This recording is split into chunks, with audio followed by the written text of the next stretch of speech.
We just got to watch because now it is live. Hello, everybody, and welcome to Foreign and Domestic. If you notice, we don't have a forum. A foreign? We got a forum. We just don't have a foreign. Having a little bit of technical difficulties, but don't despair. He is lurking. Having a little bit of technical difficulty. Oh, and you're doing feedback. What a rookie move. Well, I don't see how it could be me. That's you because I don't have the thing. Also, I got a StreamYard up. So let's see. Yep, we got hurricanes hitting the country right now, and that's going to be generating some tornadoes. Foreign or porn? Oh, razor. I think he just misspelled prom. Yeah, he must have said prom. No. It's likely porn. It's foreign and porn. No. So, anywho, now that that's resolved, we'll go ahead and now that we're a minute and 15 seconds in, start off in the usual fashion. I pledge allegiance to the flag of the United States of America and to the republic for which she stands, one nation, under God, indivisible, with liberty and justice for all. Gentlemen, start your engines. I've always been wanting to say that on this chat. So I'll get to the rundown here in just a second because, a little discombobulated. Not having the host physically in the room has kind of changed things up a little bit. We got Big Al out there, and yes, Big Al, it was me. CW Longshot, Edward Petty, G23, Georgia Trapping and Fishing, Gun Loving Grandpa, HIPAA. Is that anything like a medical? Anyway, JCM 45, Keith Gregory, Kingpin, Ozzy Osbourne, Razor JB, Rich 1911, Richard Marauder, Uncle John, William T. Chapman, Garage Guy 879. Man, this thing is jumping all over the place. We do have the Crazy Scotsman out there. Wrench and the Bolts on YouTube. Island Gal 57. Great to see everybody. Yeah, Biden pledged to the Taliban. There was a thing brought up about the Pledge of Allegiance this week on Guns and Gadgets. And do you believe that it's a bad thing, a good thing? Now, when I was a kid in early elementary school, and we had different classrooms, we didn't all just go to the church like you, Daniel. But we had different classrooms, and yeah, we were given the opportunity to say the Pledge of Allegiance every day. It wasn't required. If you didn't want to stand up, you didn't need to stand up. If you didn't want to participate, you didn't need to participate. I stood up and participated every day until they stopped letting me do it. Huh. How old are you? I am 48 years of age. Okay, so I'm 9 years older than you. And when I went to school, they came over the PA every morning for the whole school, and I went to public school, and we all stood up, did the Pledge of Allegiance, and said a morning prayer. And like once a week, the little Mennonite gal would come in and do a half-hour thing on Bible story until about the fifth grade. After that whole case of separation of state and everything went to crap. Yeah. It was good times. We got paddled and all that there. If we got caught, busted, they beat us in school. And we deserved it.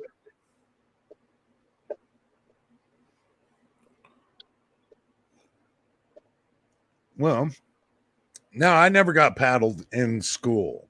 I got paddled before school. I got paddled after school. That was a regular basis. Um, yeah, G23 did the pledge until they were 23 in sixth grade. Yep. Um, pledge and a prayer every morning. JCM said 45. Yeah, we never had a prayer. Um, we were given time at lunch period early, um,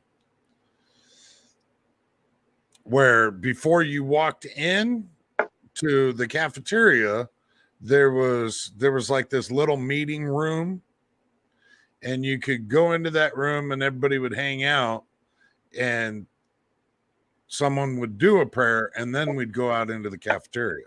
Hmm. Oh, night strike. Oh.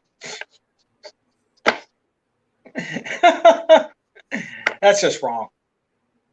Well, Bad night strike. Bad. Night Strike would know. Night Strike would know. Oh, crazy. So the elephant in the room back behind me here is the BM15. This was given to me here by the crazy Scotsman who ended up winning his own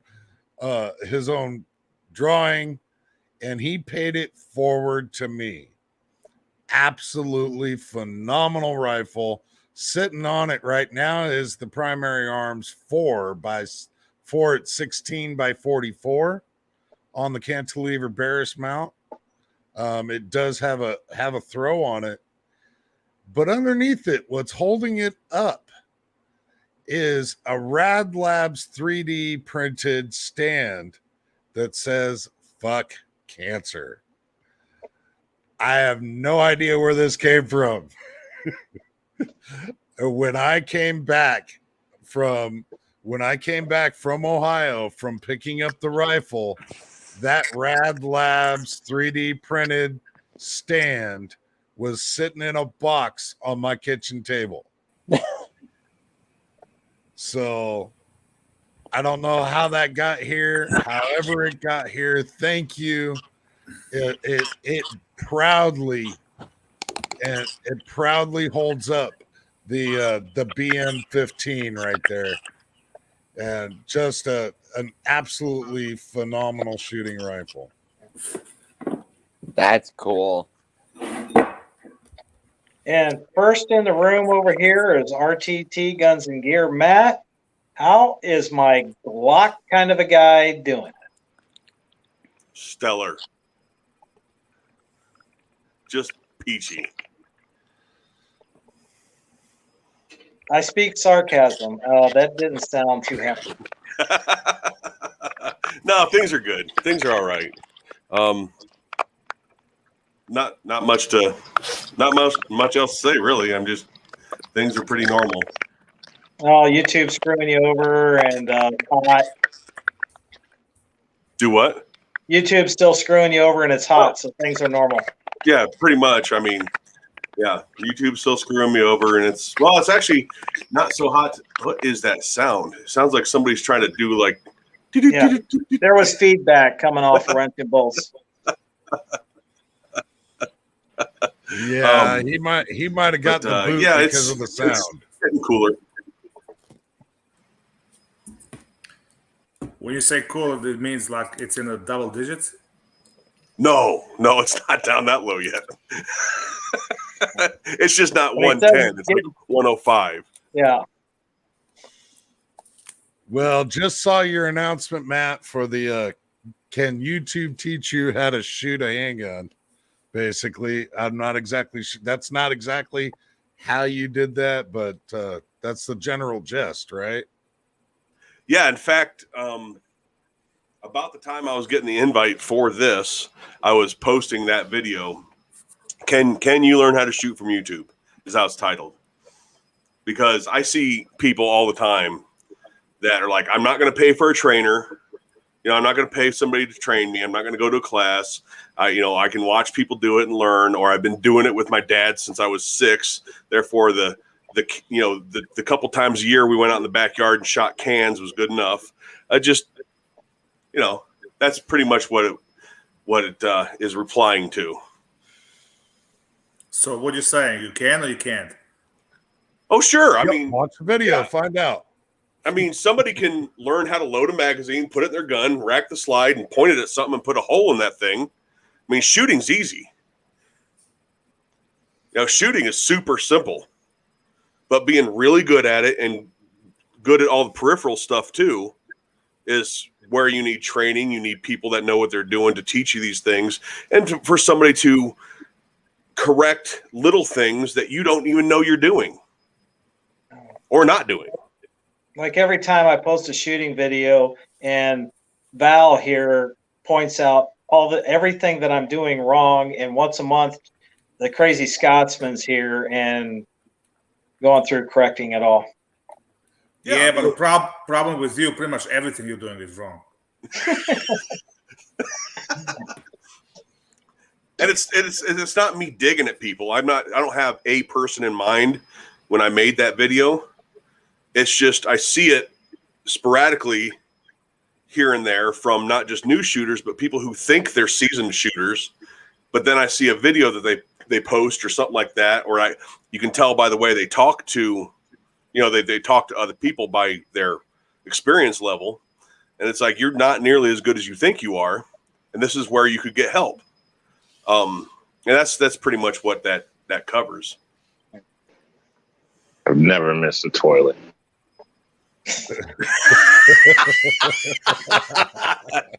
New York, I heard your favorite thing is shotgun. I definitely like it. I wouldn't necessarily call it my favorite, but I have spent quite a bit of time playing around. Yeah. Oh, that's well. When you said toilet, you hit the whole toilet. Yeah, you got it. So how are you doing? Doing well. A little bummed out today due to an experience earlier at the store, but nothing major. So did something I normally don't do and tried to give a guy some money. That seemed decent, respectful, and whatnot. Wasn't harassing people, and I guess the guy was at such a level that he thought $1 was too much. I gave him too much the wrong thing and tried pointing out the symbols on the bill, and I tried showing him the one, but he wasn't getting it. Just mental, it's just, I don't know. I'm an asshole, but I guess I got a heart in a way, and it's kind of sad that a guy like that's out on the street. So just bummed me out. But so do you have him currently washing your car? No, I don't. I ended up giving him the change I had instead. So, like I said, normally it's not something I do. I don't really encourage people to, but he wasn't the normal bum. This was mentally the guy that shouldn't be out, in the situation he is, in my opinion.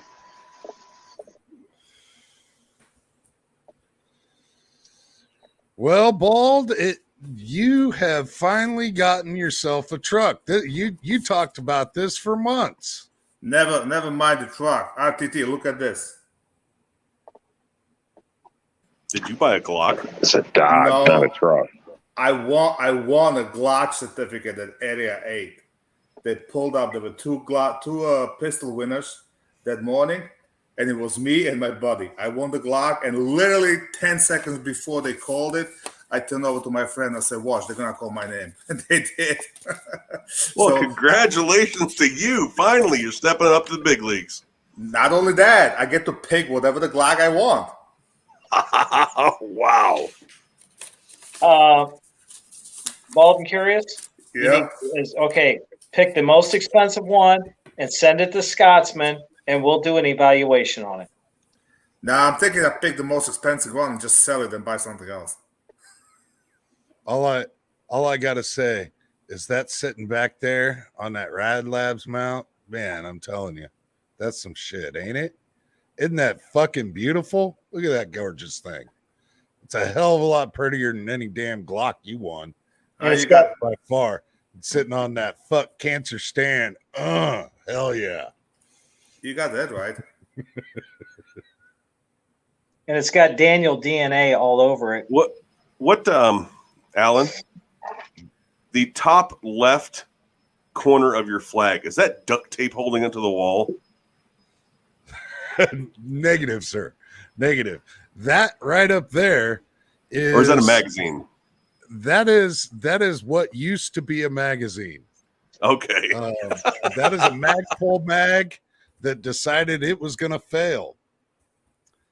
And so after gutting it, we took it completely out of commission and tried to send it back to Magpul. And they told them straight up exactly what we did with it. And they're like, well, that one might be a little too far gone for us to replace. Yeah, it just looked like a piece of duct. I'm thinking, dude, like, I'll send you some thumbtacks if that's you're that hard up.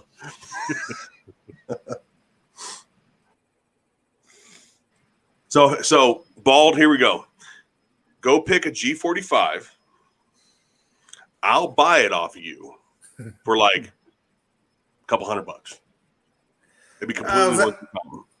I was actually thinking I might do a giveaway and put it as a second prize with the knife I have.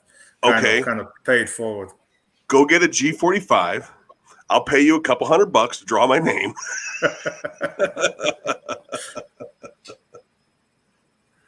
Uncle Dan will go. I'll give you 201. Just tell them you need a G18. That's one gun I would keep. That's for sure. I want to get a G45. Actually, the one Glock that I want to get, like if I don't get another one, the one I want to get is a G26. That's the low one, right? It's the short single stack or short double stack one. Before they came out with the 43, it was the 17, 19, and 26 forever, like the original 9mm. And I want to get. I have the 43 and the 19X and 19. I want to get the 26. Isn't the Glock 45 essentially 19X? It's basically, I mean, for lack of getting into more detail, it's a black 19X with front slide serrations. Yep. So they put a couple of slide serrations in it and coat it black instead. Well, they got rid of the leading edge protector of the magwell. They got rid of that. And there was something else. I can't remember what that something else is. There's one other thing that they did different, and it's not clicking right this second. But they both have the same internals, and go across the internet and look at people talking about the 19X and G45. Oh yeah, that's right. Gray Note said the internal, the magwell, they actually beveled the bottom of the grip, the magwell, to have a built-in magwell. But go look across the internet, and I agree with these people. I've shot both guns. The 19X, I believe, shoots better, shoots smoother, and is more controllable. I don't know why. I said it in my 10,000 round video of the 19X, and people agreed with me. And then if you look at randos across the internet that talk about both guns, people say that they think the 19X shoots better. I don't know why. It's the grip. They changed the angle so you don't have to, hold your hand different. No, Glock didn't change Could the it, angle. could it have to do grip. with? Could it have to do with how many rounds you've got through the 19X and how? The difference between shooting a new gun and one that's got 12,000 rounds on it might be. But So no, Daniel, it's a G17 grip. They didn't change a thing with that. Which one? Which What? one is MOS? MOS. The G45 has an MOS version. So it's the same as all the other Glocks except a different color. Well, no, it's the same as you're talking about the 19X. Yeah. The G45 and 19X both have a G17 grip with a 19 frame length and slide barrel length. And the same internals as all the other Glocks. Well, yeah. I mean, essentially, yes. Glocks of that size. Yeah. I just call those battlefield pickups. I don't need to buy one. I'll just, if I'm still alive after the battle, there'll be enough pickups laying on the ground. Oh yeah. Yep. Well, If I'm dead, hey, then these guys will find these CZs and they'll throw away their Glocks and start looking for people that own CZs. You know what I really hate about Glock shooters? You know what I really, really hate about Glock shooters? How good they are. What the hell they do to brass. I'm telling you, every single one that I find that's around, you can tell that was shot from a Glock because of the freaking bulge in the damn brass. is it the 9 or 40? Oh, that's 9. Because usually 40 is really bad with a Glock bulge. 9's not so bad. Yeah. But I guess it depends. If you're shooting somewhere where the police department shoots, and God knows what the hell they got, Yeah, and it's really bad when you get it all the way loaded and you go to throw it in your damn bullet checker and go, damn Glock shooters. Yeah, but you know what? If you get a Glock and you throw the shitty brass in the Glock, it'll probably shoot it. It will. I mean, I got a buddy that, I have one buddy here that reloads. He reloads all his spent Glock cases all the time. Doesn't have a problem with them. Yeah, you can do it. A little more work with that. You gotta get a special die if you want to play it safe. It all depends on the ammo, depends on the barrel, on the generation of the Glock. I think the newest generations are a little better with that. But you know what? I just shot Area 8 yesterday. Was a fucking miserable day. I was hot all day. I was about to call it quits at 2 o'clock. And then last stage, we got soaking wet. It poured. But anyway, long story short, the most popular gun at Area 8 was definitely SIG X5 Legion. So Humble Marksman just came out with a video comparing the different guns that he sees at competitions. Very good video. If you haven't seen it, check out Humble Marksman. Excellent observations. Bulge Buster. Oh, Yeah. I'll have to look into that, Papa. Yeah, listen to Papa Les. Papa Les is wise. Papa Les is good. Or if you want to spend money, you can get a roll sizer. There's actually companies you can send them the brass and they will roll size it for you, and that'll eliminate any problems.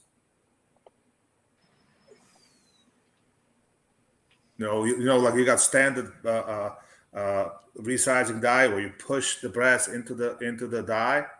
Well, what Papa's talking about is basically it's cut so it comes all the way down to the rim. But the roll sizer, imagine 2 metal bars going like this, precise dimensions, and you put a piece of brass in there, and that's how it rolls it and sizes it. So that's like ultimate sizing game, but that's like big money. Just like I got to play with the new Mark 7 reloading press. They had it all set up at the Area 8, and I can't really do it right now because I bought a new truck, and the thing is like $3,000. But I tell you what, it kind of blows the Dylan 1100 out of the water. Who makes it? Who the hell makes it? Oh, Somebody took over the Mark 7. Hang on, I'll tell you right now. So if you notice, Scotsman just threw a banner down here on the bottom, and once it comes back around, I will read. It says, okay, if everyone would please do so, Join us in a moment of silence for our lost warriors.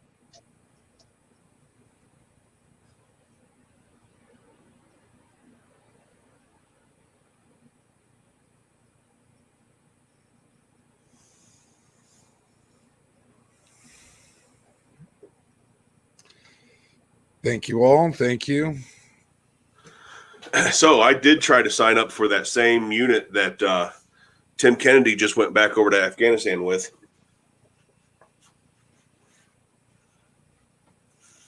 Well, Oh, contractor. Yeah.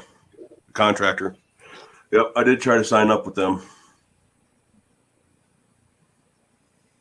What happened? Just that there was no response.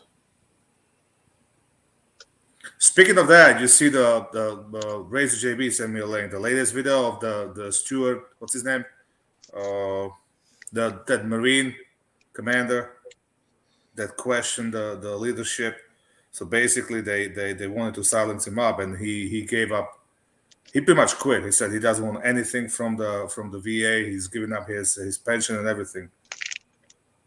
Nobody watched that? You talking about that Marine that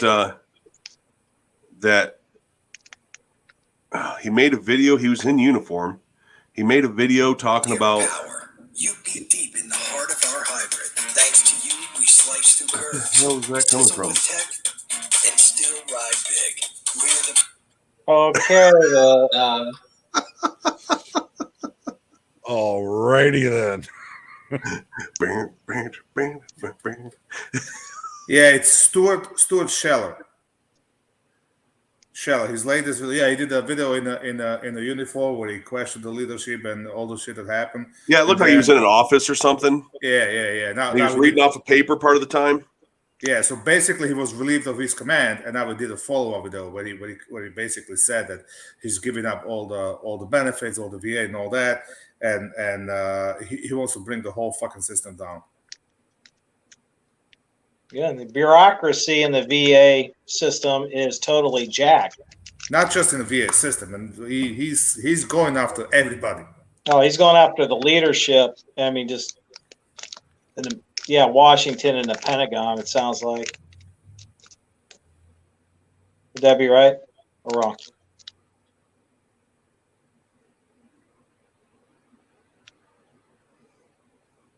Yeah, so he resigned completely. He did it like, I guess, unofficially. He did it in the video. I'm sure he's got to go through proper channels, but he's got a set of balls. Yeah, he's I saw that video. I think it was earlier this morning, actually. Did he quit? Yep. He did quit. Okay, because at the time that I saw it, the person that I saw reporting on that video, there was no word on whether or not he was relieved or quit or whatever. I do know I did watch something earlier where a considerable number, I can't remember the number, but it was a shockingly large number of people are getting ready to be court-martialed and released for voluntarily not taking the vaccine. I know a young man. He's a ranger. He just got a sniper tab, and he already decided he was going to get out because this training they got to do, and he's getting tired of being called a racist because he's white. Okay, tell that to his Spanish American fiance, who's also in the Army, and now she's going to get out after her first time because both of them are refusing the jab. Well, the problem is right now it is FDA approved, and I guess based on the Army rules and all that, it's they pretty much have to take it or quit. That's my understanding. I wonder if that goes along the same guidelines as the flu shot. Because when I was in, they were giving everybody in the command the flu shot. And when I first got in, I got it 2 years in a row, and I got really sick both times. But the last 18 years, I never took it. And this is after our flight surgeon told me if you get this strain of flu and you miss work, they can write you up for destruction of government property, stuff like that. But don't miss work if you get sick. So I have this. It's a graph, right? I'm going to read it to you. I only have it on my phone. Otherwise, I would screen share it, on here. But it's starting from 1900 to now. All the vaccines that we have, how long it took to get those vaccines, and what the vaccine was for. It's only a handful of them. This will only take a minute. Yellow fever virus was discovered in 1900. It took 35 years to get the vaccine. Understandable. 1900, science wasn't what it was today, right? Let's fast forward, let's skip 10 viruses and go to 1919. The HSV virus, still not an available vaccine 100 plus years later. Move forward to 1956. The influenza vaccine took 12 years. RSV, which was discovered in 1956, still not available. Hepatitis B took 17 years. Rotavirus took 25 years. Hepatitis A took 22 years. HPV took 33 years. There's still not an HIV virus. There's not an HCV virus after almost 40 years for both of those. COVID-19 vaccine, 6 months. You're telling me. That's funny. That we have had such leaps and bounds in 20, 30 years in vaccine making, or however it's done. I'm not a fucking scientist. That we can go from 40 years. HIV, very extremely widespread virus. We can go from it taking 40 years and it's still not gone. People still have fucking AIDS. All the way to today, where it takes a few months to do this, and it's fine. The FDA goes, bah, it's cool. Well, don't forget the FDA works for the same fucking government that developed the vaccine. So, or should I say, it's part of the same government. Well, yeah. Hey, how many times have we seen recalls from the FDA throughout time? Whatever happened to long-term studies? Exactly. My biggest problem is not that. My biggest problem is like they're not even giving it a year. At least give it 1 year. At least give it one. Let's go through one flu season. At least that. Give me that before you gonna push it mainstream like this. That's But no, for some reason, no. It's they just scaring people. Why push it this hard? Sorry, I don't mean to cut you off. Go ahead. No, go ahead. I'm done. I was just going to say, why push this hard anyway? I mean, when you look at the actual numbers, more people are dying from car accidents, drinking and driving, heart disease, cancer, smoking, suicide within the military. So, I mean, there's so many other things out there at such a higher level. It just doesn't add up. I mean, I guess we're just all supposed to be that dumb. Woohoo! I'm good to go. Yeah, and then now they're saying that if you had COVID before, it's actually better than getting the fucking shot. Well, that's my biggest issue. Why they're not considering the natural immunity? If you had the virus, my wife had it. We never even knew she had it until she went to a doctor for a physical, and that's when they discovered she's got antibodies. She just went for a physical again. A year later, she still has antibodies. They discovered all these mutations in the natural immunity system because of the virus shot. The kid that works for me, he calls me a week before. Well, actually, I was just on my way to Tennessee, and he calls me, goes, "My kid came home from school and she's positive." I'm like, "All right, well, if you go to work, stay away from a customer, wear a mask, and go get tested." And kids. All three of his kids had it, and him and his wife had it, and he went tested, and he tested negative. and everybody's over it now. And then same thing with me. They tested me. I don't have antibodies. My kids are okay. So it's like, it's just. I'm not saying it's fake completely and all that. I'm just saying it's media blowing shit out of proportion, and it's happening everywhere. It's happening in Europe. I'm talking to my friends, and they say the same thing. I mean, the half the shit you're reading on the news or watching on the news is not happening. It's not like absolute. that. It's absolute drummed up. Just like all the numbers for COVID, they've discovered that so many of those numbers were drummed up. Because hospitals were getting more money, doctors were getting more money if it was COVID related, and so all these numbers were super inflated. The problem with the numbers was always, and still is, that the number is that official number, right, is people who have died with COVID. Not of, just with. RT, never even mind that, because if you watch the news last 6-7 months, they almost don't talk about COVID deaths at all. All they do is talk about COVID cases or rising number of cases. That's it. They don't talk about people that, okay, out of that number, so many people, within a week were back to work and they're okay. They don't talk about that. They just keep talking, Florida. They got a rising number of taxes. In New York, we got less than 3% hospitalization rate. Yet the kids have to go to school next week wearing a fucking mask. And the kids are in a group that are least susceptible to this fucking virus. Somebody riddle me this. Yeah, it's just, the way they play with the numbers, the way they play with all that stuff. And there's states and counties and stuff like that have been going back through their numbers and lowering them because, of things that they've found. It's just ridiculous.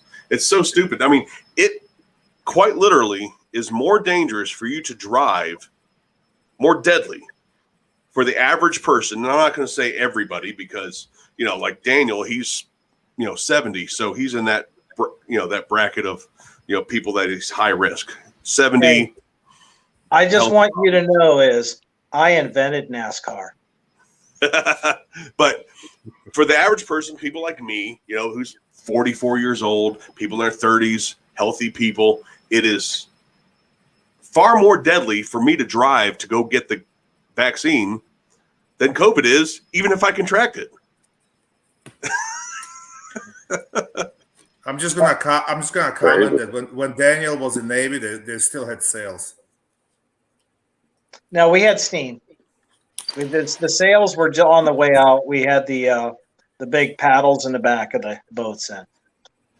And insight's freedom. The whole thing is, okay, with gun violence, the answer to solve gun violence is to get rid of all the Glocks so Glock and CZ guys aren't yelling at each other all the time. And just give everybody CZs. What? See, that's where you're wrong. I don't care what you guys shoot. You guys are the only ones that keep bringing it up, like it's like you're special because you're on a fucking CZ. Like I didn't bring up Glocks tonight. You did. Well, you showing up brought up Glocks. You just being here has brought up Glocks. And yes, Scotsman is having technical difficulties. That's why I'm here. Otherwise, people can't handle me. Yeah. My only real gripe with the Glock is the grip angle. If they were to change it a couple of degrees off, because every shooter that doesn't shoot Glock on regular basis picks up the Glock, he wind up looking for the front side. And every Glock shooter that I know that shoots Glock religiously and he grabs a different gun, same thing. That's the only, and it only happens with the Glocks. That's my major gripe. If they like 80% lower has a better grip angle, the Timberwolf frames got a big. All they have to do is change it just a bit, and it'll be golden. Okay, that's one of the top 5. Matt, you know what I'm talking about? When that video made the top 5 gripes about Glocks. Oh yeah, why Glocks suck. My why Glocks suck videos. Yeah, the sights break off, the grip angle. Yeah. So, but to be fair to my point of the grip angle in that video versus what Bald just said are two different things, because a person that shoots for a long, really long time and creates a certain muscle memory with, say, a 1911 grip angle, right? Yes, because the difference, that few degree difference in the Glock grip angle, you are going to bam and be like, where's that fucking front sight, But that was more to the people that say the grip angle is wrong, because that aggressive grip angle is what causes you to rock your wrist forward, helping you lock that into place and better follow-up shots. So that's what the Glock. And then when they go back to a Colt, well, I'll just say Colt, all right? Yeah, Colt. Yeah. A 45. When they go to shoot a Colt, they keep having stovepipes because the Glock has trained their muscle memory to limp wrist. Nah, that's bullshit. No, it's not. Shut up, man. Shut up. What? Okay, everybody disregard this last comment from Daniel, because everybody is dumber because of that. Scotsman, put Bald in timeout. He's defending Glocks. I'm not defending them, but I'm not bashing them either. They've been around for freaking centuries. No, they've been around since something in the 80s. Early 80s, yeah. It's like 81, I think. Yeah, well, 83. It feels like centuries. And hey, you should be the number one defender of CZ, because it used to be part of the country you came from. Well, the keyword used to be. Well, what are you shooting in comp these days, Val? I'm shooting 6-out 320 X5 Legion, but this was probably my last competition for now with that gun, because I'm shooting a Pro AM 3-gun down in South Carolina end of September. And since I'm shooting Tech Ops, I got to shoot the iron sights, and I don't want to mess with my 6, so I'm going to go back to my Grand Power. So for the next month, I'm going to be shooting that. Question. Where did Scotsman get that Mullen Abe pistol from? Sick. No, who did he get it from? Who gave it to him? Nobody gave it to him. He won it. He won it from where? From me. Okay. So I want to tell you right now, that gun is such a tack driver. I mean, we had a 4-inch steel sitting out there, and the first time I got that is the most accurate 1911 .45 I have ever shot in my life. Well, 1911 in general are going to be really, really accurate until it's a complete POS. If they good lockup, good sights, and but same goes with the Glock. Good pistol shooter will do freaking 1-inch group at 15 yards with the Glock off the bench rest. With the stock Glock. So it's really almost any gun you're gonna pick up is gonna be better than a shooter. So these days technology is so advanced that the gun is irrelevant, unless it's complete POS. Any decent gun with a decent reputation will outshoot the shooter. Well, that particular pistol is really.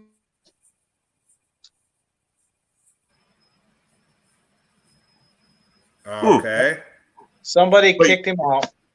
But yeah, you're right. It's all the debates aside, assuming it goes bang, it's probably more accurate than you are. Absolutely. We're not talking AR-15 at 500 anybody, yards. Me, you, not just you. I'm not picking on anybody.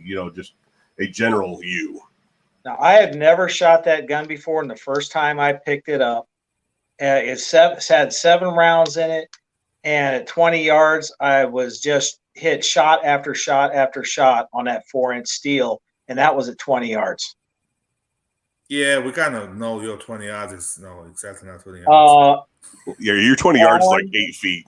No, Alan was there, Scotsman was there, and there is video, and yeah. In other words, he's 20 yards away, but only takes steps to get to the target. No. And he never has a target in the same shot as when he's shooting in the video. Target's always off screen. I'm starting to think somebody's over there beating a drum. Hey, I was up in a SIG. There he is. Okay, Alan, You can finish your thought. finish that thought on that there Moulin Abe. Oh, that Moulin Abe pistol, What's man! Moulin Abe? That thing is a very, very nice. I've shot a lot of like 1911s. That one's a really, really nice one. It's so tight still that it really just honestly, I think it needs to be shot more, but it does really, really good. Um, I liked it. I liked that thing a lot. And how and that 4-inch, how far was that? How many yards? Oh, geez. The first one was 17, and then they were all 5 yards after that. Yeah. So, I mean, the 4-inch is sitting at what, 20, 22 something. Yeah. And I mean, honestly, Daniel could shoot that thing better than I did. Is the range set up like some golf courses where you have like the pro tee and then you have up further the junior tee that Daniel shoots from? No, not quite. No? Okay. Not quite. There is the average person tee, and then there's the Scotsman tee, because he always, for some reason, shoots a foot and a half further back than anybody else. That's because his long arms stick a foot and a half ahead of everybody else. Wait, Scotsman shoots? Yeah, I actually have it on video, believe it or not. Oh, wow. Who would have thought that?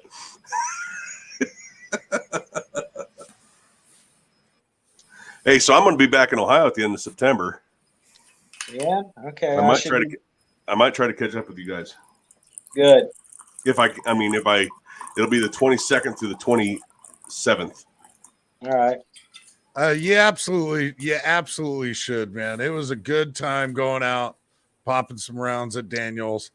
I didn't actually bring any ammo with me completely by accident.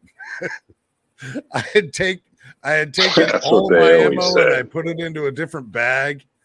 And I left that bag at Scotsman's house. And so I was kind of disappointed about that, but I did crank the handle on Scotsman's Dylan a bit to have some extra ammo while we were there anyway. You cranked off Scotsman's Dylan? Is that what he calls it? Yeah, Dylan? Yeah, I stood and cranked on Scotsman's Dylan. Was there any ammo? Is that how you paid for the ammo? So you can expect that when you pull the I forgot my wallet trick. He did that. Was there any ammo left at Scotsman's house when you left that morning? That I heard there was just a note and an empty ammo box. I'm not gonna incriminate myself. No. All right, so I just spent a week in Tennessee, right? First couple of days I spent outside of Knoxville by Douglas Lake, and I love that place. Number one reason why I love that place, never mind the humidity and the heat, because humidity is the same as in New York. No freaking bugs. Not a single bug. Not a single mosquito. I'm in a hot tub with my wife at 10 o'clock at night watching a freaking light, and there's nothing. Nothing flying, nothing buzzing around the light. Like over here, forget it. You'd be like eaten alive. I don't know why. I don't know why that is, but that's gonna be one of my favorite places soon. Well, see, Matt has this expression on his face because he doesn't know what humidity is. Oh, I'm very, very familiar. I spent the first 38 years of my life in Northwest Ohio. I'm very aware of what humidity is. No, actually, I was looking something up while he was talking because I was uninterested. But go ahead. Oh, you were uninterested because you got no bugs in Arizona. Actually, when you said that, because the video I just posted today that Alan was talking about, if you watch that video, there is bugs everywhere because we just got done with a big, like 3 weeks of storms, 3-4 weeks of storms. There is bugs everywhere right now. It's horrible. I hate it. But go ahead. So, no, Kentucky isn't too far. They got some damn bugs down there. So maybe you just got lucky with the seasons or the way things are at this moment. No, If because anybody lives there and it is bug free, please let me know. Definitely interested.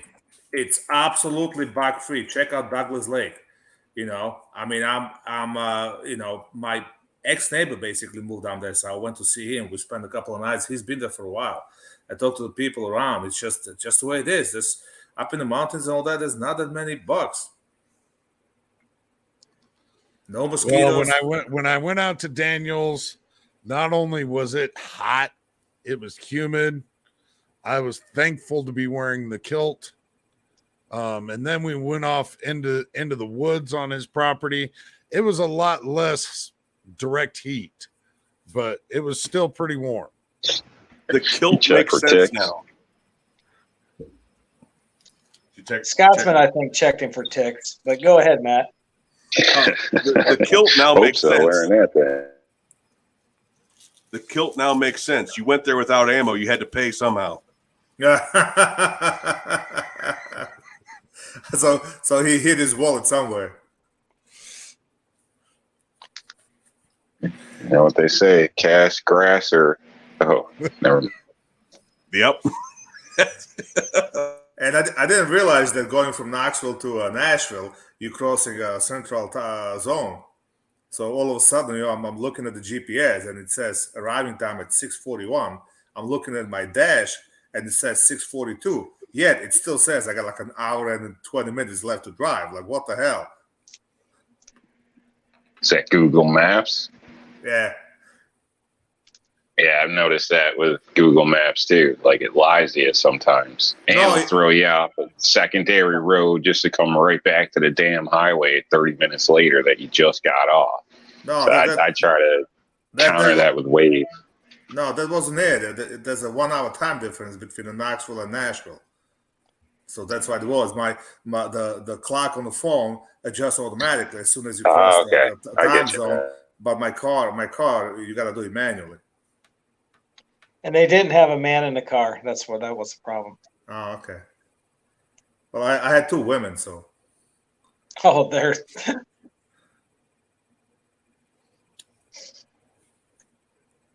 But you know what? My wife likes it down there as well. So I think we're gonna go back in the winter just to check it out, what it looks like. Yeah. My daughter loves the school. I was kind of disappointed with the University of Knoxville that after the spiel they gave us and we were supposed to go for a tour, they said us starting today, masks on campus are mandatory. So I kind of said, all right, my tour is over. I ain't going anywhere. I'll wait for you here. But apparently they were not enforcing it that strictly yet. But I'm like, so much for a free state. Well, yeah, they've got that at the local college here. That you got to wear a mask if you're just walking around on campus. Yeah, we have it everywhere. Schools over here, inside they have to wear it. And the highlight, I got to spend like almost 2 hours with Inside Freedom in Jason Aldean bar right in the middle of Nashville. I'm surprised that Scotsman didn't send Inside a link.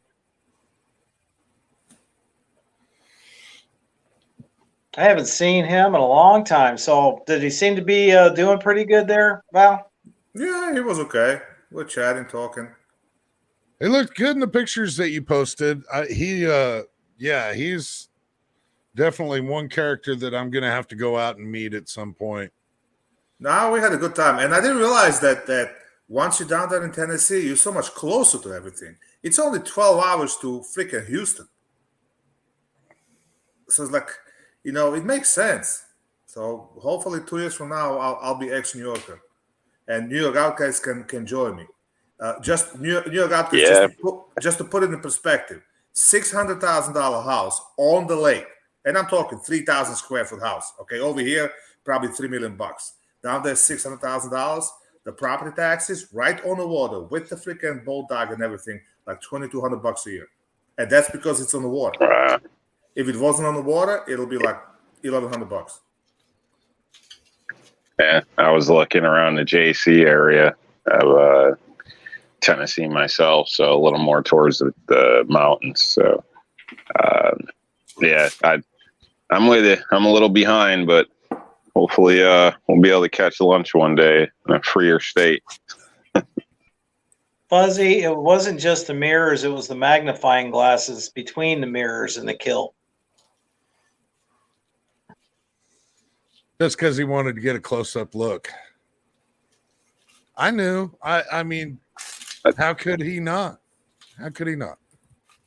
And I do Thought he have pulled it video. off pretty well. I've got video of Alan getting jiggy with it. Well, at least I didn't raw dog it. I'm sorry, guys. I thought I was muted the whole time, sitting there playing with this fucking tourniquet and all the noises. I thought I was muted the whole time.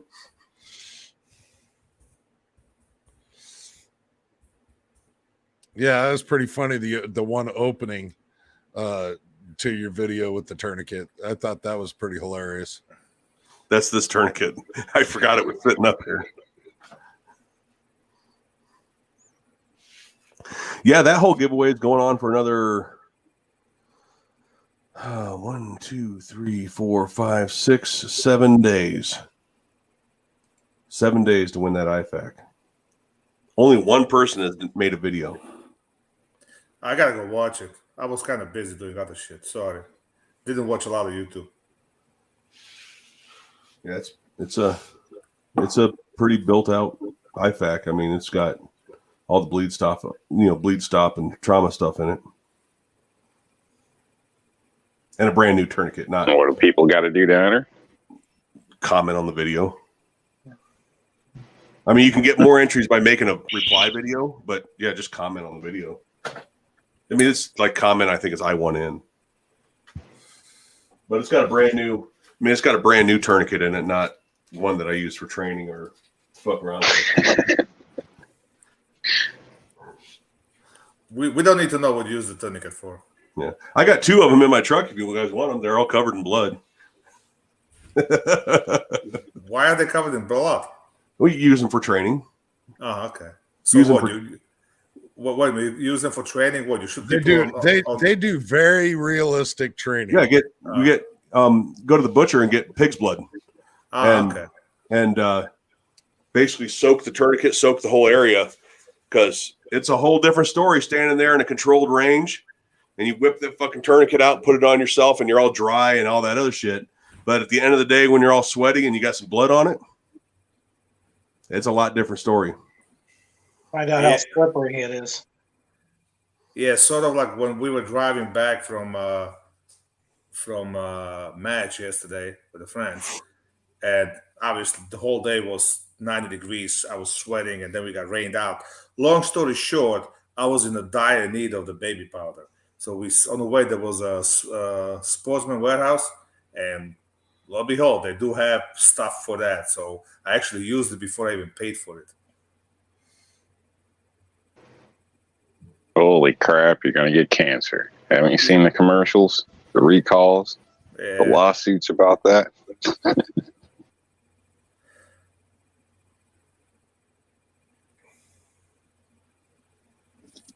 Hopefully they remove that from the product. I hope so. At that point, I did not care. I was just everything was sticky and itchy, so I just had to do what I had to do. Usually, I carry baby powder in my bag, but I didn't have my bag because we were driving in a little freaking Nissan. So my wife dropped me off in West Virginia on the way from Tennessee, and she continued home, and I stayed in the hotel and shot the next day and come back with the friends. So I was limited on space. Oh, so you were lucky, and she let you come back, huh? Yeah. And then she found out I'm leaving for 3 days, actually 4 days, to shoot a three-gun match. So she's already booking spa somewhere.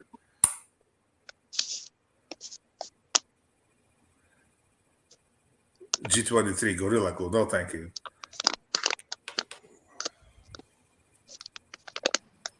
Anybody need a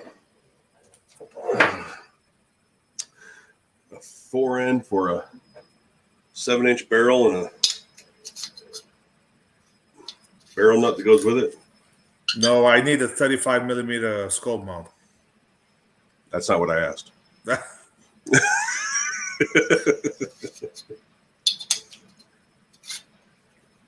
I don't have the screws for it anymore, so I come up with those on your own.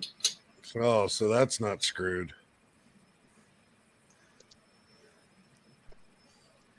Yeah, Something for the next giveaway. T-Mod or M-Lock? Which do you think is better? Is there a difference?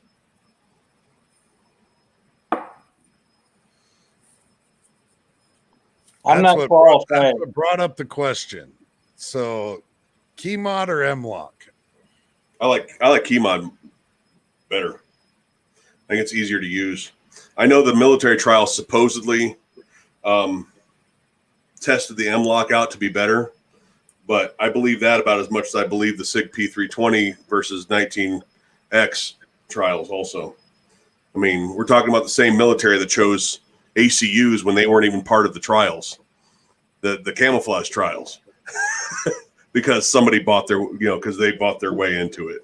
Sour grapes. Well, no, I mean, you look up the history of like the ACU camo pattern. I'm when talking they were about the Glock SIG thing. Oh, no, I mean, yeah. Anyway, I hate to break it to you, Daniel, but at the match, one guy at my squad, he was actually like armor for the ice, and same thing. They switched to 6, and he says they have nothing but fucking problems. Yeah. He's seen a bunch of 365 goes down to the extent where he refused to carry his 365, and 17s he goes. They even have M17 come in with no rifling in the barrel, so something's definitely up with the 6 QC. I mean, you have to hand it to the SIG. They innovate. They're the only company that actually comes up with the new shit on a daily basis, and they innovate.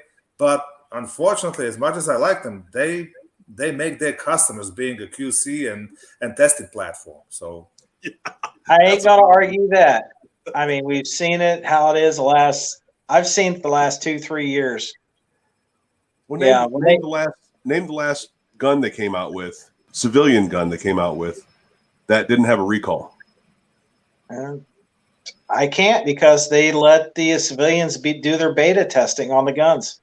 yeah, but then again, they do come up with the guns for the civilians, unlike other manufacturers. How many Why is everybody so hopped up on the SIGs then? How many HK rifles are there that are for civilians? One.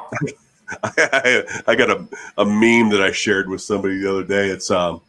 It's the from like I think the first Spider-Man movie where it's got Parker talking to the boss at the newspaper, and a word bubble, and then the boss is laughing at him, and it says, so the boss says, "Hi, this is HK customer service," and Peter Parker says, "Yeah, I got a problem with my gun," and then the fucking boss is just laughing. If you've ever dealt with HK customer service, you know what the hell I'm talking about.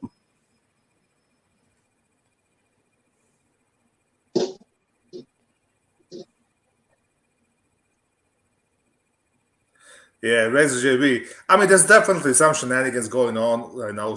Somebody's patting somebody on the back because on top of everything, this guy said they're getting rid of all the Trigicons, and they're going with 6 for the optics or something like that. Which I love 6. I like their optics. But yeah, I don't know. Well, I think SIG's one of those companies. I compare SIG to Kimber. I think SIG used to make a really spectacular pistol. I really do. I think they were one of the top of the line pistols and really earned that amount of money that they asked for their guns. I just think over the last maybe decade, they've dropped off so badly. And like we've talked about, over and over, they leave the beta testing up to, their customers, which in my opinion is not just wrong, but dangerous. So I just don't know. I don't know at which point that I said I'll never buy a SIG, because I just don't want to get caught in that. Not optics. I'm not saying optics. I'm just saying strictly guns. Well, that's one thing. I mean, yeah, SIG has been on the forefront of innovation for quite a while, and it is kind of sad that they don't do all the testing that needs to be done before it hits the market. They are dumping a lot of products into the market. But as for their whole optic line, that's a beast all in itself. They really kind of hit the ground running when it came to optics. They're okay for a budget optic. Like, I don't know if you guys watched T-Rex Arms. Yep. So did you see the thing that that he did the other day with 3 different optics? One was a SIG optic, the other was a Holosun, and the other one was an aim point. And like the SIG Romeo whatever 5 or something that's got the solar window on top, wouldn't hold 0 after it was taken off and put back on. Did the same thing with the Holosun, held 0 at like whatever 400 yards. So of course the aim point did as well. But he had considerable amount of problems with that SIG red dot.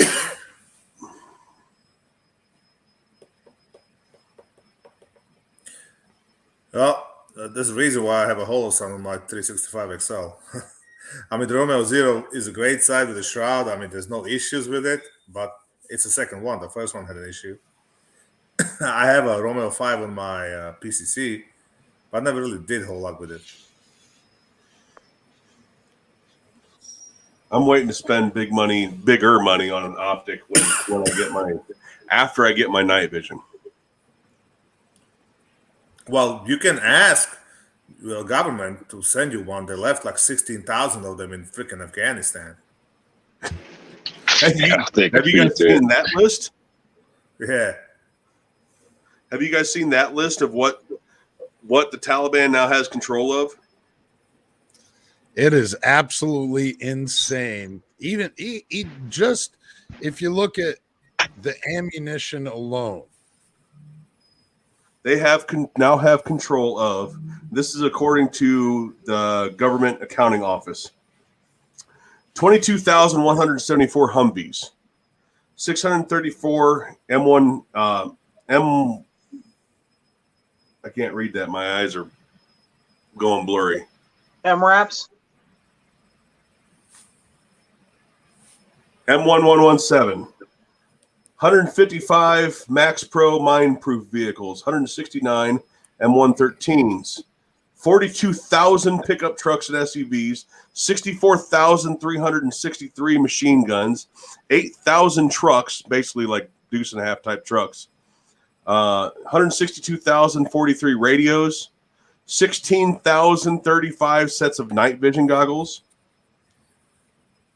358,530 rifles, 126,295 pistols, 176 artillery pieces. That's just ground stuff. 33. It's like equipping an army. That's great. 33 M117 helicopters, 33 UH-60 Blackhawks, 43 MD-530s, 4 C-130s, 23, never even heard of this, Embraer EMB-8. yeah, they're a light attack craft. Okay, 28 Cessnas and 10 or 28, total of 38 Cessnas, just different sizes. How about the drones they left too? I heard about one drone. Somebody explain me how. If they have that precise numbers on it that they left there, then how? Why? Or if they knew it's Try gonna for go, the Afghan army. Precisely. They were arming the Afghan army, and they were also arming the Afghan Royal Police. it just doesn't make sense.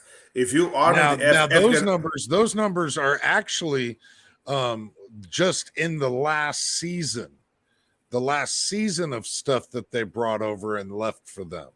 yeah, but if you arming the army and you leave them a freaking $100,000 assault rifles, that means there's at least 80,000 soldiers or something, right? That's what I would be thinking.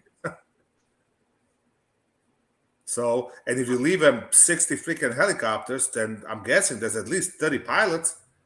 Now, with all that stuff, and they were arming the Afghan army and all that, you know how many tech reps got stuck over there when the Afghan army just laid everything down? You're talking American citizens working for Boeing and all these other companies over there to teach these people how to do maintenance on all this stuff.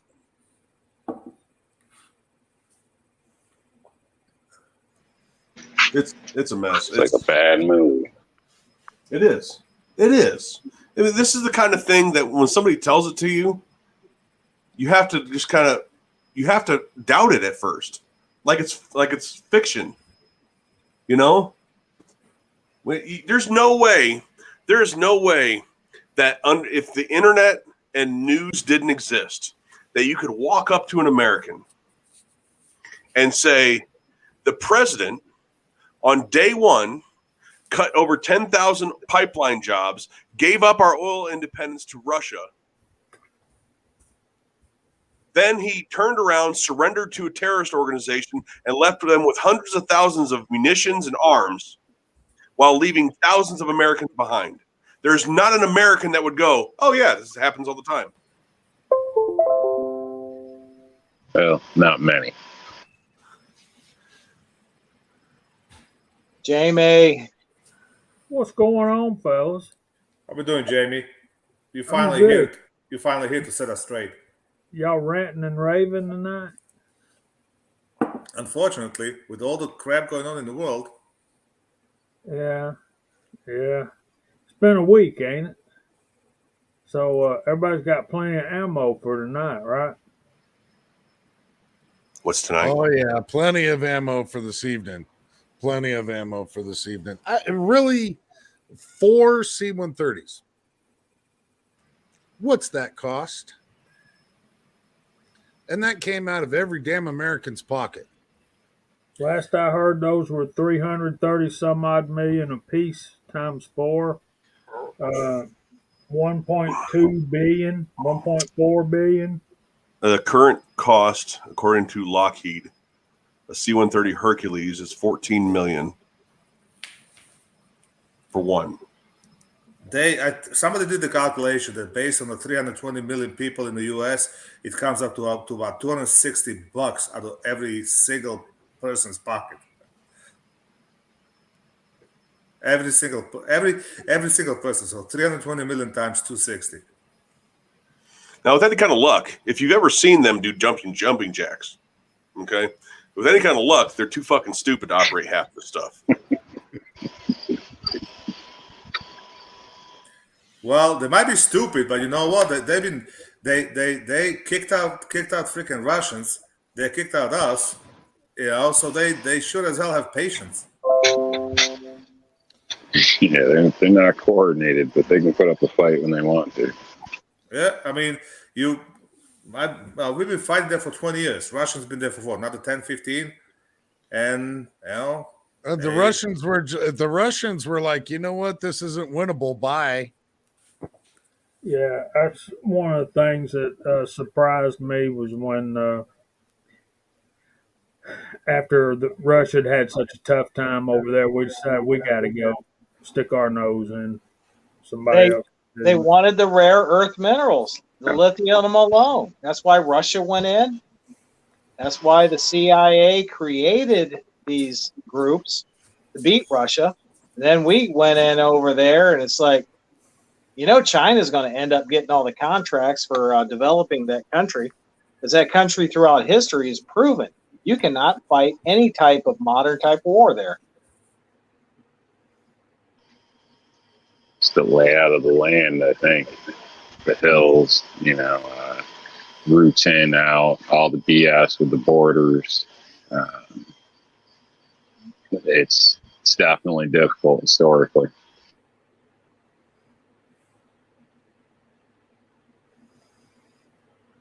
Ridiculous. Yeah, and British got out, West Covina. Yeah, British got out. The British got out well before we did. Their section of the city right next to Leatherneck, they started tearing that down, 9 months ago when the British was starting to pull out.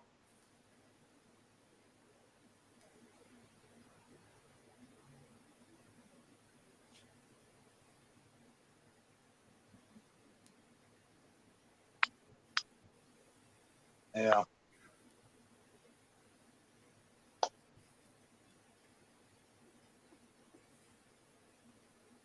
Yeah, that was Iran. Where they paid them $5 billion on the pallets.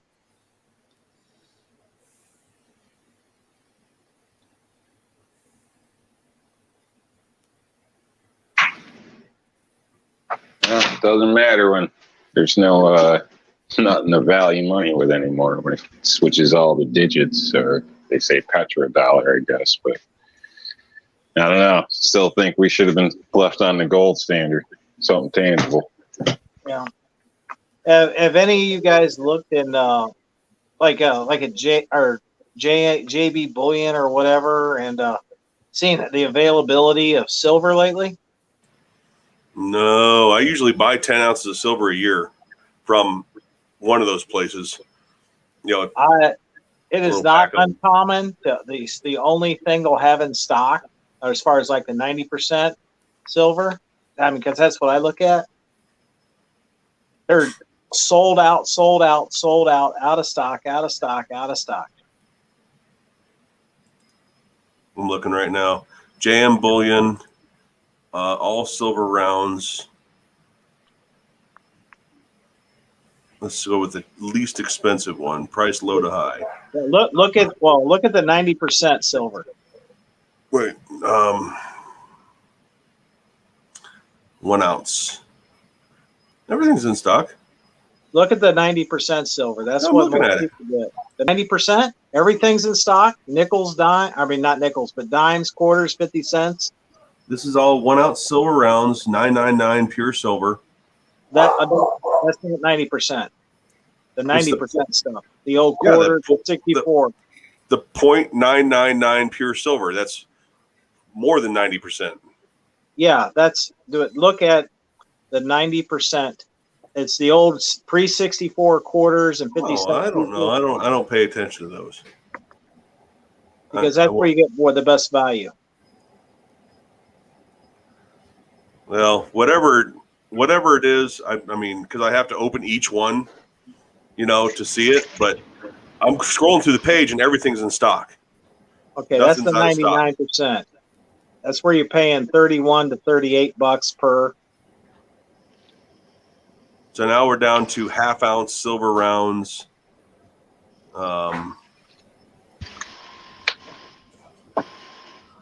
These are still 0.999. Well, anyway, they do have some stuff out of stock down when you get down to the page. But yeah, I usually buy the 1 ounce silver rounds, the most pure silver ones, the 0.999. I usually buy a sleeve of them at a time. Stuff Daniel's talking about, I think, is kind of more practical if you did have to use that as a money source, where you can break off smaller amounts and not look like a target at that point. That's one of the beauties, I think, in silver. Obviously, you can, walk around with bars, but I don't know how you're shaving that off. during a barter situation. Well, I think I've you buy always- because I have different sizes of bars, from the little pieces, whatever they are. I don't know off the top of my head, up to the 1 ounce bars, and then all the silver rounds. I don't know. I mean, it is what it is. It's all about the same thing. Just if you cut it off, or if you buy the smaller stuff now, you know what I mean? You can buy like 10-ounce bar that you can break off, little 1 ounces or 1/10 of an ounces and all that. Yeah. Another thing that's as far as a good commodity right now, I hope everybody knows that Alan does have a kidney for sale. Well, for trade. Yeah. In that break-off scenario, people could, somebody's going to have to trust a scale where the, government coins that are out there, everybody basically knows the value. It's, knows the representation of it. So I can still see it being easier with some junk change in some cases. Not saying that the way you're doing it's wrong, or, right or wrong is up to the individual. So, my opinion. So realities of silver and gold being hoarded for shit hits the fan. Me personally, I don't see a point in hoarding silver or gold for shit hits the fan scenarios. Well, it depends. What's your definition of SHTF? If you're talking about economic collapsing or anything, it's just buying land and buying gold and buying stuff like that, it just protects you against inflation. That's all it is. There's a reason why Bill Gates is one of the biggest, if not the biggest, landowner in the United States. I think a lot of people don't talk about regular USD or US money. You know how long most people are still going to hold on to the fact that everything will be okay? Like the dollar bill, a quarter, all that stuff. People will still take that shit for my guess is up to a year.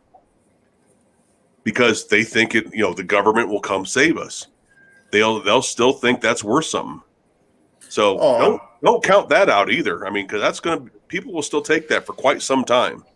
I disagree. It's gonna be more than a year. It's gonna be a couple of years at least. Look at now. We're 2 years into pandemic, and there's no end in sight with all the bullshit going on. So I think it'll be a couple of years because people are just that gullible. I think it depends how much money you're working with too. I can't speak for everybody out there, but I'm not a 1%er. I can tell you that. So, but if I was, I would like to be able to transport, have possession of my funds. And with gold, you could do that at a much higher rate. I mean, yes, it's heavy, but you can carry around gold better than a piece of land. Yeah. Yeah, but they can steal gold from you. Kind of hard to steal land. You can hide the but gold. They're gonna have to kill me to get it. Yeah, you gotta hide you can hide the gold and silver, but trust me, if the government wants your land, the government's going to take it. So people may disagree with me. I know there's going to be people out in the chat room that completely disagree with me. If anybody thinks they're going to flourish at all, no matter how they prepped, it's got another thing coming. All you can do is just try to be well balanced and survive longer than anybody else. That's exactly right. Yeah. What are we talking? What kind of SHTF? Zombies walking the earth or? Complete. We'll just say complete economic collapse. Yeah. What does that mean? Let's say we're really already there. What exactly do you mean by that? Yeah, exactly. That's what I'm saying. Okay. Complete government collapse. Again, we're already there. Yeah. What exactly do you mean by that? Exactly. What does it mean?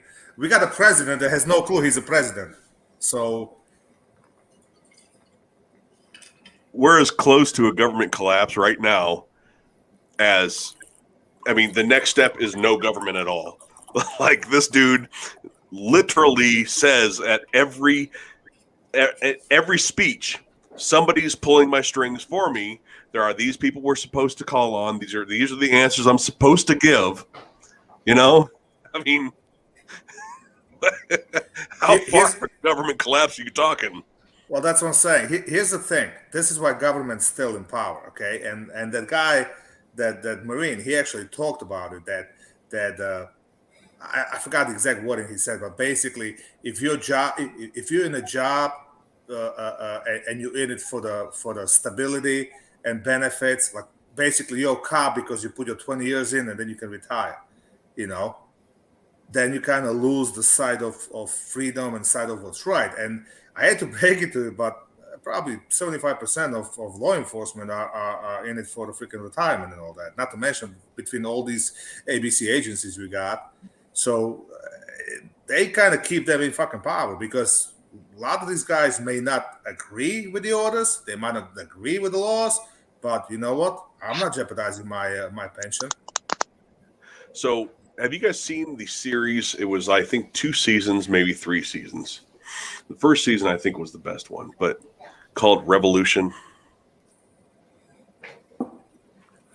No. If you get a chance to watch it, watch it. Like, Where? I don't know.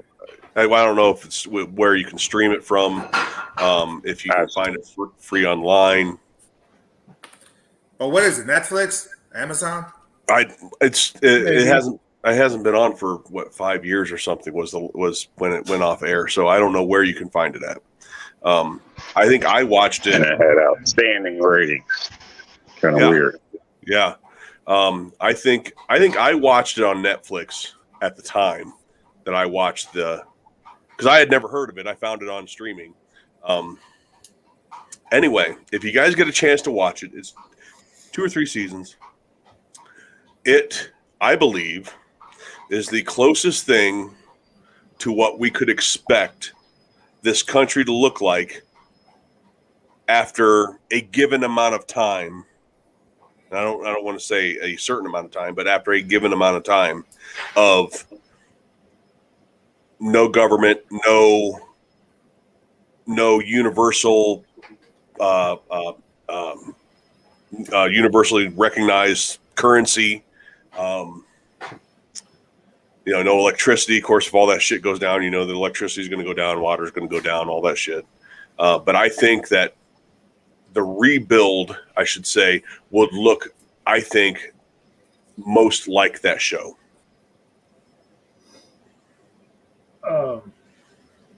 Well, it's not on Netflix.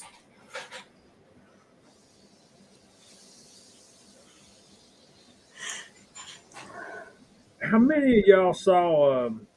Anybody watch Kingpin's video today?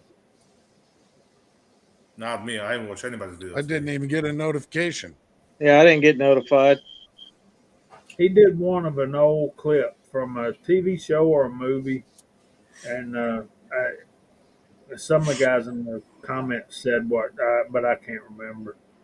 But it was basically like a political debate, 3 guys on stage, and this little girl comes up. It was on a college campus, and she asked the question, why is America the greatest country in the world? And the lady politician says, because it's the land of opportunity. The guy on the other side, his answer was freedom, freedom, freedom. And then the guy in the middle, which is a famous actor, I wish I could. You've seen this? Yeah, I've seen this. Yeah, So, the show was called Newspaper. No, Newsroom. Newsroom. Yeah. Newsroom. Yeah. Yep. So Kingpin put a link. Yeah, y'all need to watch that and go down in the comments, leave him a good comment, and very insightful. Some good comments down there. Jeff Daniels. Yes, a very good actor. Very good actor. And Kingpin, I wished I had your conscience, brother. Your wherewithal, your thoughtfulness. You're the man, dude. So. Oh, it's the guy from Dumb and Dumber. Dang it, man! Not in this one. He's not. No, I seen that clip. That's a couple years old. Yeah, but yeah, he kind of nailed it on the head. Yeah. The thing of it is, if you watch Newsroom though, like I stopped watching it because that bit, right? Love that bit, that the video you're talking about. I've seen it. I haven't seen that he posted it, but and like Razor said that the end of that video is on point. It is, but go a few episodes later, and he is not that guy. Like in the show, he's not that dude. Like that is not who he really is. I don't know why they portrayed him as so like down the middle, almost libertarian in that video, but he claims to be independent, in the show, but no, he plays his beliefs are pretty fucking far left. That whole show is part of the moving the right more left. So they make him seem like we can relate to him. People like us can relate to him. And then we watch the show, and his beliefs go farther and farther and farther left, hoping that our beliefs will then go farther and farther and farther left. Well, isn't that their motive operandi, though? Oh, yeah. Really? Every election cycle, it's like, to even be considered to be elected by the people, you got to move yourself more to the center. Well, where is the center? The center is not in the center anymore. The center is in the middle of the left compared to the America that I grew up in. And that's what goes on. And then, they keep leftizing the American public to the point where one day you wake up and here we are, right? And it's going to get worse before it gets better, I'm afraid. All right, I'm gonna explain it to you. Okay, this is how it is. Because I came from Europe. Now, hundreds and hundreds of years ago, black people over here are bitching about slavery. Well, slavery was all over the Europe for centuries. Okay, people were peasants. We had kings, queens, whatever. So most of the people lived in, basically they were ruled. Yeah, Russia was the same thing. Okay, so whole Europe, Asia, same thing. You had slaves over there. So people were ruled. Now some of these people got fucking tired, and there was a new continent, so they came here, build a new goddamn country, right? Where home of the free. But you know what? All of a sudden, there's people in charge, and they want to stay in charge, and they want to rule us. And little by little, generation after generation, that's what's happening. Because in Europe, yeah, maybe they got rid of kings and queens and they don't have all the power, but they're still being ruled. They still don't have the actual freedom. That's the thing. This is the only country that you can literally go in the Central Park, put the freaking milk crate, stand up, and bitch about anything you want, and nobody can touch you. This is the only country where a comedian can come and where actor can come to Grammy or whatever the hell and start his freaking speech with the fuck Trump, and they still gonna cheat him on, and nobody's gonna attack him. This is the only country that still has some seeds of the actual freedom. Nowhere else in the world you have this. I guarantee you. Well, Nowhere else you have the same thing. I've not been to Europe, man. I really want to go. But I'll say this about that. Ever since there's been civilization, there's always been one group trying to conquer the other group and get them to do their dirty work. Am I right? Yep. They always were elitist, and they're always gonna be elitist. It doesn't matter how they got there. Remember that. There's always gonna be somebody that thinks they're better than the other people. Go ahead, New York. Remember how the old timers always used to refer to TV as programs, or my show, programs basically. In a sense, TV is programming. It's kind of a learned response to what you're viewing. It makes things okay when you see it enough. Subconsciously you're hearing bull crap 1,000 times, 10,000 times. And then whether it's almost like a bad song, you hate the damn song, but you know every word, but you hate the song. How does that happen? It's freaking brainwashing. Personally, I think most of TV is junk, honestly. And we're talking about that song "Party Rock," right? Such a terrible, terrible song. I think he's talking about Everybody's Macarena. got a different one, but it's just in a fact, it's showing, kids got to look like this. It shows you what to idolize. It shows you what to look bad upon. It shows that, fathers are all idiots. It shows, all types of different things. They try to justify everything. And, before I misstate this next comment, everybody's free to do whatever the hell they want. But every family doesn't have a gay guy in it, or trans or something. You know what I mean? But when you look at the TV shows, every damn show's got it. It's not realistic. It's what they're selling you. In my opinion, I haven't had cable in 15 years because it ain't freaking worth it. And all I do is get pissed at the TV.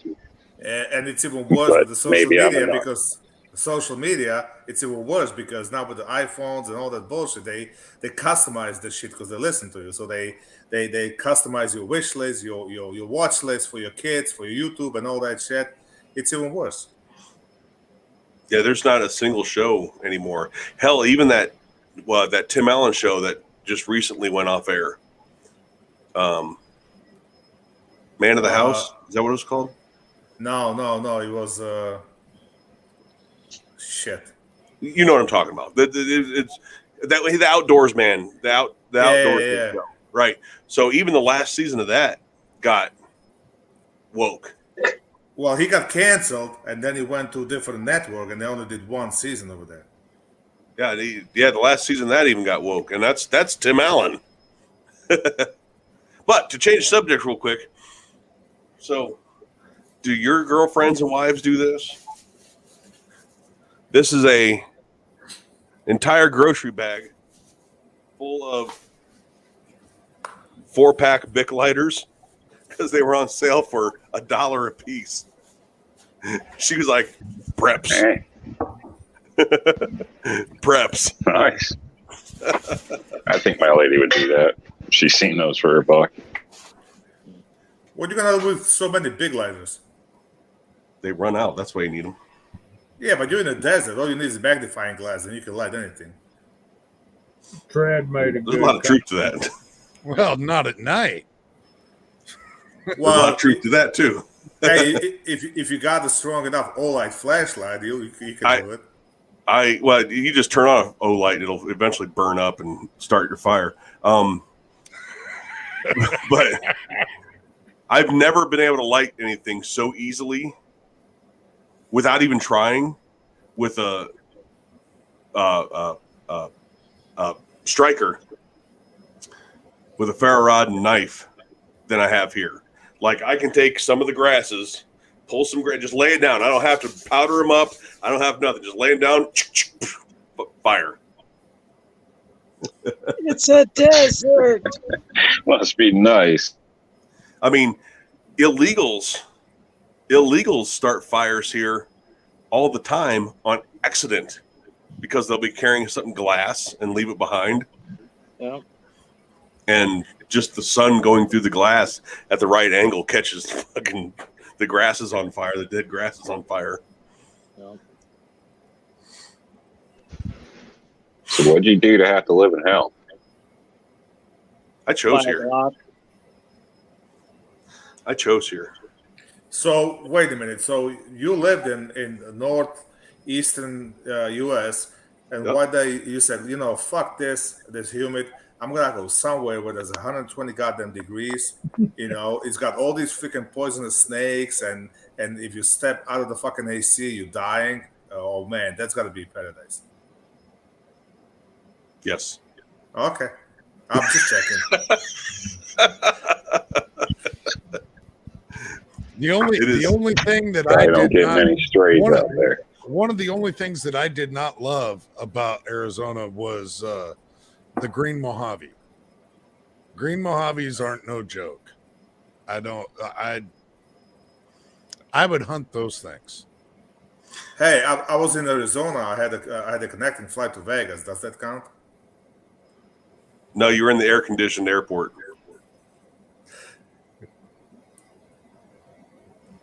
Yeah, When I it's, was going to my first duty station, I was driving out there and I stopped at Flagstaff for breakfast. I almost did not go to San Diego. I just about stayed right there in Flagstaff. That was beautiful. no. In fact, Rich, I have not seen many scorpions at all. I've seen more tarantulas than scorpions, more rattlesnakes than scorpions, but not many scorpions. I haven't seen any of those things outside the zoo in my life, and I hope to keep it that way. Oh, you ought to see the rabbits here. The jackrabbits. They're the size of dogs. They're the size of dogs. And Holy they got shit. ears like this freaking long. When they jump in the air, they're almost as tall as you are. How do they taste? I don't have a howitzer. I haven't been able to hunt them.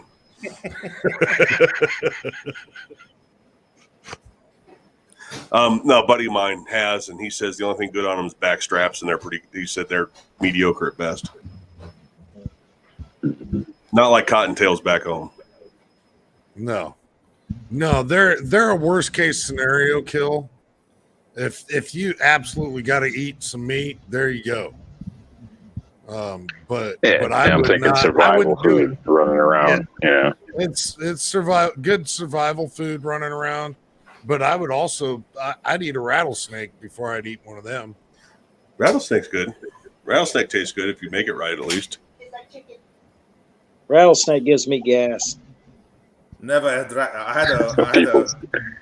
had alligator, but never had a freaking rattlesnake. People say that about everything. They're like, "This is good if you do it right." Man, there's a lot of stuff I've had where people just don't do it right. I can tell you that. So last time I had rattlesnake, it was cooked over a rock of the bonfire. So it was just a rock sitting in the flames with the strips of snake on it. So no like seasoning or anything like that. And it was good. Maybe you were just hungry. Wow. They say hunger is the best cook. Yeah. Yeah, right. 3 days of foraging, anything tastes pretty good, probably. Shit. Yep. Yeah, when you've rattlesnake does kind of taste like chicken, but I mean, what doesn't? Well, everything tastes like chicken except eagle. Eagle don't taste like chicken. It tastes like spotted owl.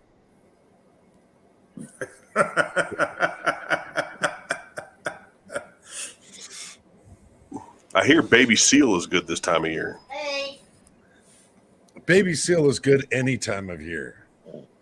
You just got to club it right to tenderize it. That's about the best survival food there is because you need the fats. And baby seal's got a nice lot of baby fat on there, easy to digest. I'm sure there's a lot of baby seals right in the middle of Arizona. Probably makes soap and oil too. You know, RT can hunt the baby seals right at his oceanfront property. Well, I've always thought that rabbit was far superior to squirrel. Just saying. I've never had squirrel. I've had raccoon and I've had possum. Oh, you ate raccoon? And possum, both roadkill. Oh my God. I mean, dude, just Call my mom that. Yeah, just text me. I'll send you some money. Eat some real food. Send the buses. It's a desert. I know we need to send RTT some Omaha steaks, don't we? This stuff's got to eat. Don't send RTT Foods. Send him a bus. Take him where the food's at. No, so this guy that we lived out in the country, just outside of Findlay, where I'm from. That's right, Cranky. He used to make, he lived on one of the state routes. I think he lived right on State Route 12, and he would go out and get a couple times a week a fresh, brand new raccoon or possum that had been hit, and skin them, dice them up, and he'd make kebabs. And every year he'd freeze it. He'd freeze a bunch of it, and every year he had a big party where a bunch of us that rode motorcycles would go there, ride out to his house for the night for 2 days, get completely shit faced, and eat raccoon and possum for 2 days. Kebabs. Yeah, but that doesn't count. You're a shit face. You don't care. You eat anything. What's bad? Yeah, I mean, your taste buds are screwed. It tastes just like whiskey. Yeah, at that point, that thing could be that thing might not even be cooked, and it'll taste good. So yeah, no. I think he was probably doing something a little bit more than drinking. He might have been smoking something. Yeah, that doesn't count. You gotta eat that shit sober to make Squirrel is not bad, but rabbit is far superior in my mind. How much goddamn meat you can have on the squirrel, for crying out loud? Hey, it depends on where you hunt them. In Ohio, squirrels are pretty big. But see, the thing is, squirrels got to be cooked right, and the best way I found, they're talking about squirrel with biscuits and gravy. Yeah, that's some count. But I had a little lady that used to babysit us when we were growing up, and she'd say, "Jamie, I want some squirrel. Go get some squirrels." I was like 12 years old, so I'd take my 22 rifle, go sit on the side of a hill, come back later with 2 or 3 squirrels, and she'd make squirrel dumplings. And man, that's some count. I ain't kidding. I miss her, and I miss those. She made the best chocolate pie you ever put in your mouth, man. I ain't kidding. That woman could cook. She did the best biscuits. Next to my grandmother. My grandmother's was the very best biscuit ever. So I was down in. I'm not sure if we want to hear about your grandmother's biscuit, but squirrel cooking. Hey, be respectful. Yeah, Squirrel cooking. I always preferred to just squirrel on a stick. You just get yourself a stick, like a marshmallow stick, stick it straight up its ass, and cook it like a marshmallow over an open fire. All right, I hate to break it to you. I have to bring Alexandria Cortez into this. We do not have to kill animals. We can just buy meat at the grocery store. Yes. This is unhuman, just killing animals like this. You can just go to the store and buy the meat over there. Okay, Jamie, do you got a buck tied to a tree yet? Nope. Neither do I. Damn New Yorkers. I'm be working on that. Rich White, bear stew is good eating also. I've had bear in a lot of different ways, and I find it a little gritty, but I like the flavor of it. It's not like most other anything else that you'll eat. I know Josh is right, man. If I could reach him, I would, but my grandmother's been dead for probably 10 or 12 years now, and I still miss them biscuits. I don't care what he says. He's never sat down at the table and had one of her breakfasts. You want me to tell you about her breakfasts? Y'all be hungry. You don't want to hear it.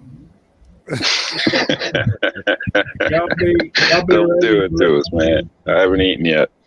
Y'all leave here and go to a Waffle House or a Cracker Barrel so fast you can't stand. And just be disappointed as hell. Yeah, I'm telling you. Yeah, for me to go to Waffle House or Cracker Barrel, there's a couple of drive. So I'll definitely be hungry by then. So you switched to wild turkey, Val? What? You switched to wild turkey? No. I'm still old granddad, whatever. I'm faithful. Speaking of bears, I had one right in my front yard, tearing up my garbage can. My wife was outside just putting chickens away. She was like 30 feet away. The motherfucker left, came back, and then dogs came out, started barking, so he left. And she didn't know, nobody knew until we reviewed the camera from the ring camera, reviewed the footage, and you can barely make the bear, but he looks at the camera and you can see the glowing eyes, and that's what kind of shows up.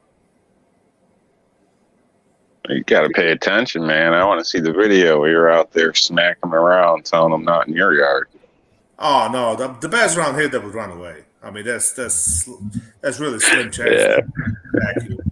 I mean, my little freaking dog that's a little bigger than Chihuahua will probably scare him away. So JC, I don't know if that's I'm telling you, some of that. I was just saying, I don't know if that's a New York thing or what. Some of that fresh homemade apple pie with a big old scoop of ice cream on top. For breakfast? I don't care what time it is. I'll wake up in the middle of the night and have some of that, man. Apple pie a la mode, I believe it's called. If you're French. To make that apple crisp. If you're French. Dude. I don't know. The only apple pie I really know I might consider is the one from All in Moonshine from Tennessee. It comes in a bottle, but like regular apple pie doesn't do a whole lot to me. I mean, the movie kind of ruined it for me. If you ever watched the American Pie, whatever the hell the movie is, that kind of ruined the apple pie for me. Hey, well, once you guys started talking about apple pie, it's just giving me flashbacks from the Navy. I got an apple pie story for you. You want to hear it? No. Okay, here it is. We were on debt in Vegas, and we got flown there by this Air Force crew. And we had a female officer in our command. And, okay, everybody hit the bar that night, and this Air Force guy went up and groped our female officer. This E-2 airman went up there, grabbed this Air Force officer, picked him up, slammed him down on the table, grabbed him by the throat, and started giving him a lecture. Well, this lecture ended up is that how un-American he was, and it's like that's just against America. And you probably don't even like apple pie. I love my grandmother's apple pie, and the skipper of our command just stood there and watched this E-2 lecturing that officer about grandma's and mama's apple pie, and it was just hysterical. That E-2 a week later got notoriously promoted to petty officer. That Air Force officer, he was gone the next day, and we all know what happened to him. Yeah, that was an epic moment of my Navy career. I mean, he got a hold of that guy before anybody else did. It was like a mongoose. Beautiful. I got a mongoose story. Not everybody has a mongoose story, so I mean, you got to tell it. Okay, tell us your dating habits. Go ahead, Matt. Yeah, right. So I used to live down in the Caribbean. Some of you guys know that I lived down there for a year, working at an oil refinery. So they have mongoose down there. I didn't know what mongoose was until I lived there, and this was 2005. I had to Google it. I asked one of the people that lived there, that were an islander, and I said, "What are these weird looking squirrels you got running around here?" He goes, "We don't have squirrels here, Like, you see them crossing the road all the time, every day, and it's concentrated there, like squirrels are in Ohio. You just see them everywhere, and turns out they're mongoose, and they were imported in because St. Croix, the island of St. Croix in the Virgin Islands, used to be a slave trading island, and it also used to be an island full of poisonous snakes. see where this is going. So as slave ships started coming into port, they were also bringing crates of mongoose because the snakes were killing the slaves, and that cost money. And so there's no more snakes on the island, but the place is overrun with fucking mongoose. So what are they eating now? Oh, the things that I ate there, I don't know, were always. Not you, the mongoose. Oh,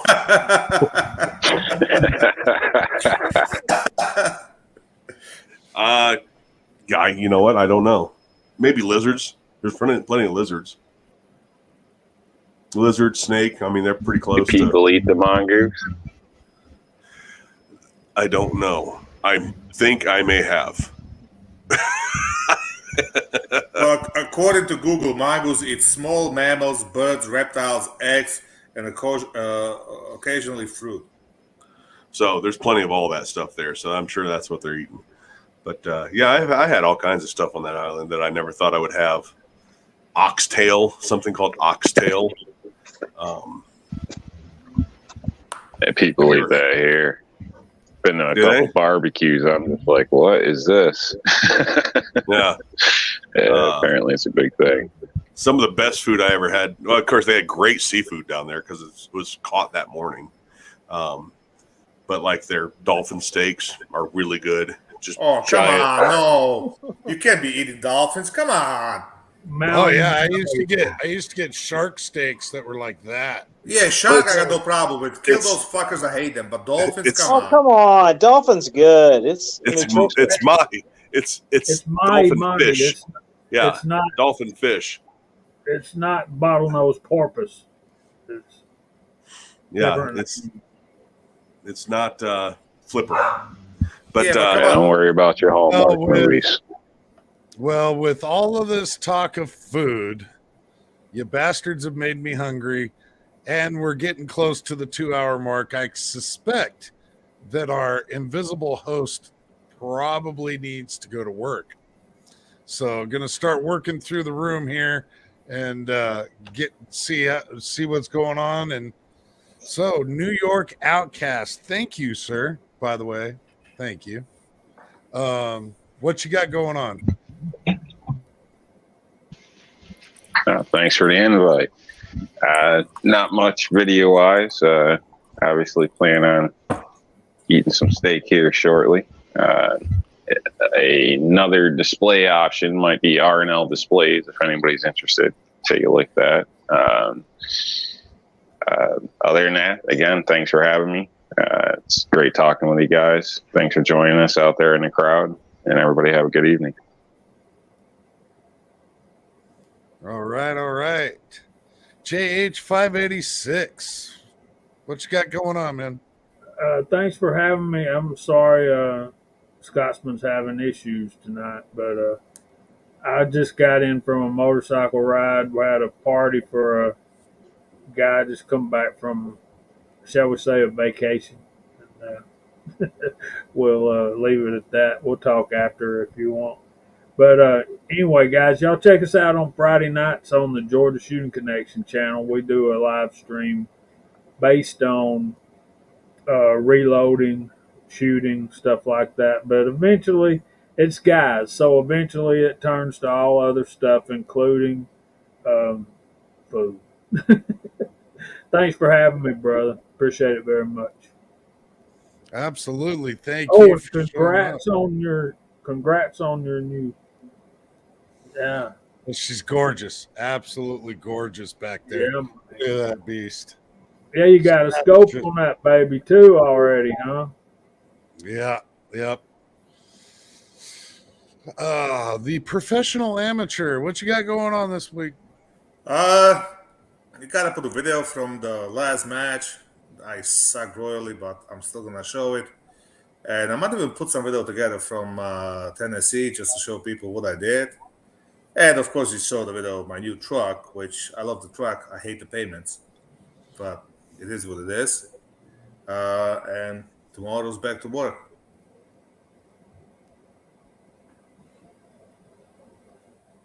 All right. I'll get back to my proper screen here. Daniel, you got anything coming up this week? Well, I never plan on making videos. I just do it when I feel like it.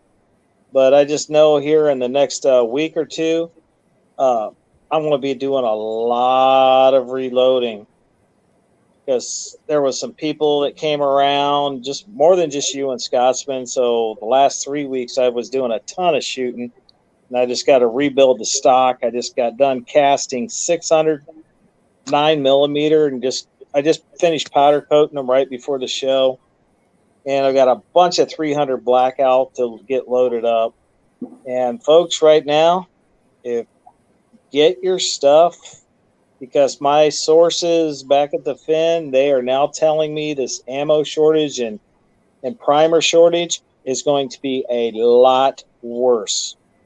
They said there was light at the end of the tunnel, but now they said it's going to be worse than it even is now